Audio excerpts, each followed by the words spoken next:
Good morning, YouTube. Welcome to the Reptile Barn. What we are seeing here, Xena, who's our big giant female normal here, has some stuck shed on her back. So my kids... And on her head. And on her head. My kids are carefully and gently helping remove this stuck shed. This is one of their jobs. I got another piece so close to her eyeball. Good. She didn't don't, you guys know though, only Daddy does the eye caps, right? Yeah. You know that? Oh. So the reason I wanted to shoot this video is one, to show you that it's really, sometimes people get a snake with stuck shed and they panic because it looks terrible, right? It looks itchy. It probably is itchy. But I wanted to show you that literally it's so easy, even a child could do it, right? Now my kids have vastly more experience handling snakes than most kids do, but still, they are just able to, piece by piece, patiently pick off the skin. Now we're only doing this after she's been sprayed intensely so that it's loosened up a little bit. But as you can see, this doesn't hurt her at all. She's doing great. Uh-huh. Don't pull while I'm trying to get head skin off, please. Please, Caspian. The other thing I wanted to show you guys, though, is just how insanely tolerant and patient these animals really are. I cannot imagine a cat, for example, allowing this kind of handling, It's okay, Carrie. Yeah, just don't let her go into the crack of the couch. You did good. Yeah, in just a minute, Gavin. Let me finish this quick video, okay? I just want to show YouTube.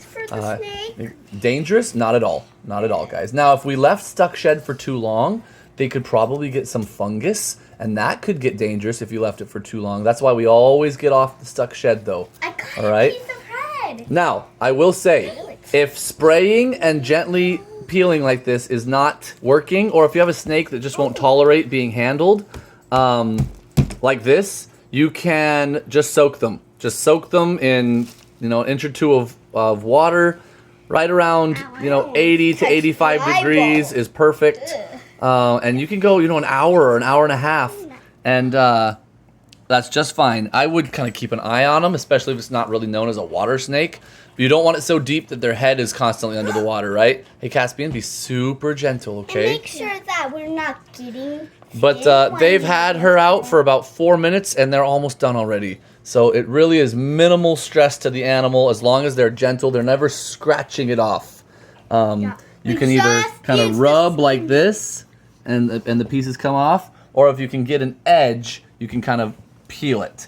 But you never scratch it off, right, girls? Yeah. Right, Caspian? Yeah. So yeah, that is something that is just part of snake keeping. They're not always going to shed perfectly. Now, if your husbandry is on point, they should shed well most of the time. But, sometimes, for whatever reason, they might not. Maybe you didn't keep it quite humid enough, or I'm not sure all what. But if you have a snake that is consistently, like every time they go into shed, this happens, then you might want to, definitely are going to want to increase your humidity or give them a humid hide. One of the various techniques to add humidity to your snake's environment is definitely going to be needed. But in our case, I would say, we have maybe 200 snakes at any given time.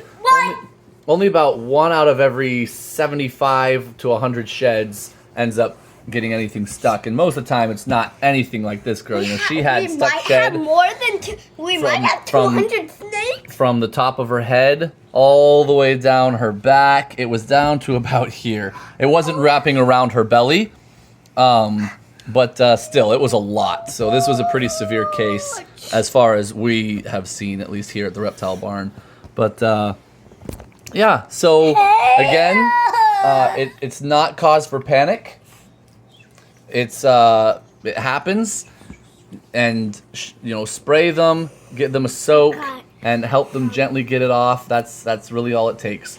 And lots of you guys out there who have ball pythons or corn snakes or boas, these are very tolerant, sociable species. So generally, they're going to let you do this. If you have one that's more nervous and it's going to bite, or you're just afraid of sending your snake into a panic, of stress, then just soak it and let it rub it off on its own in its enclosure. That's also completely fine.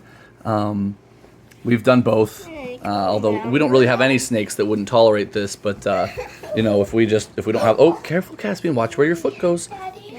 Anyways, that's all I wanted to show you, and I'm grateful that my kiddos are patient little snake helpers. Wow, But already it definitely can be done with even just one person. You don't have to have a whole crew. You can just kind of hold them gently in one hand and use your other hand to remove the skin, just like that. Yep. like me. Yep. All right. She's doing That is all. And I hope you guys liked it. Until next time, we're the Reptile Barn.